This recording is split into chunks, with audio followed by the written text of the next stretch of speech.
pengetahuan. Nah, bagaimana tentang KI keterampilan? Nah, ada di sini. Jadi, keterampilan yang sudah saya sampaikan tadi adalah tentang bagaimana kita melihat peserta didik itu terampil dalam mengolah data yang sudah kita sampaikan konsepnya sebelumnya. Jadi, pada KDKI 4 KD yang saya ambil yaitu tentang menyajikan data hasil pengukuran dengan alat ukur yang sesuai pada diri sendiri, makhluk hidup, dan benda-benda di sekitar dengan menggunakan satuan baku dan tak baku. Nah, jadi keterampilan ini pada KI 4 ini yang saya ambil KD-nya adalah tentang bagaimana menyajikan data hasil. Nah, sementara agar KD 4 ini bisa ternilai dengan baik, maka indikator yang saya ambil di sini adalah satu, menyajikan hasil percobaan tentang pengukuran dengan alat ukur dalam bentuk laporan tertulis dan mendiskusikan dengan teman. Nah, maksud di sininya adalah jadi KD tadi pada KD 4 ini adalah menyajikan data hasil. Jadi indikatornya adalah nanti menyajikan hasil laporan ini dilakukan secara berkelompok. Nanti secara berkelompok itu akan membuat laporan tertulis. Jadi setelah laporan itu dibuat tertulis, nanti akan didiskusikan, bahkan dipresentasikan pada masing-masing kelompok. Nanti akan ada diskusi, tanya jawab, dan sampai kita membuat penyimpulan secara bersama-sama. Jadi mungkin itu sudah jelas ya bagaimana kita menurunkan pada SKL, pada KI, kompetensi inti, diturunkan lagi pada kompetensi dasar, yang disesuaikan pada materi ajar. Dari materi ajar itu apa saja yang ingin kita capai nilainya bisa disesuaikan pada indikator. Nah, di situ.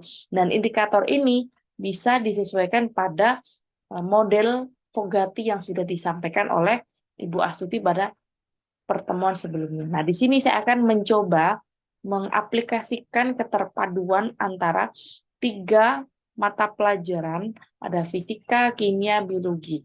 Nah, di sini eh, fisika, kompetensi dasarnya di sini adalah saya ambil secara garis besar ya, tidak secara terperinci. Jadi tema besar yang saya ambil pada fisika yaitu tentang gaya tarik magnet. Nah, ada magnet medan bumi. Nah, sementara pada kimia itu ada sifat logam dan susunan partikel. Jadi, dan bagaimana unsur senyawa pada sifat logam itu, dan seperti itu, dan susunan partikelnya itu bagaimana. Sementara pada biologi, ini ada migrasi hewan dan sifat magnetik pada tubuh manusia. Jadi, biasanya ya, gaya tarik, kalau kita kita ambil tarik garis benang merahnya itu pada fisika, kimia, biologi itu ternyata ada tema keterpaduan yang bisa kita kaitkan pada semuanya, yaitu pada tentang magnet dalam kehidupan sehari-hari.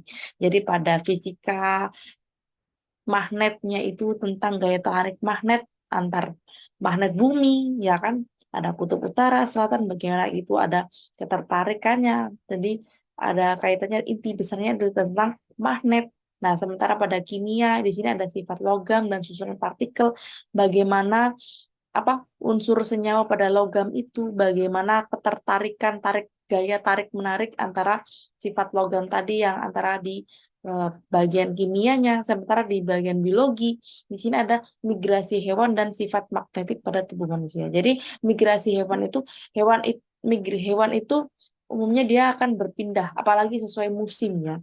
Jadi mini musim apa, nah itu ada ketertarikan jadi magnet.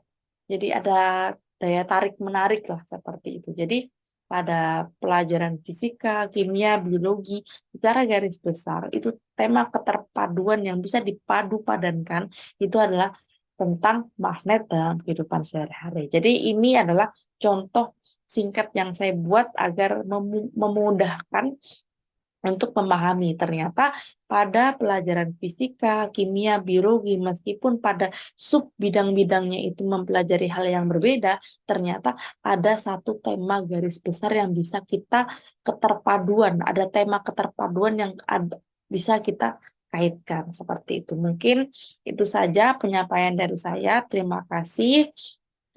Sekian dari saya. Assalamualaikum warahmatullahi wabarakatuh.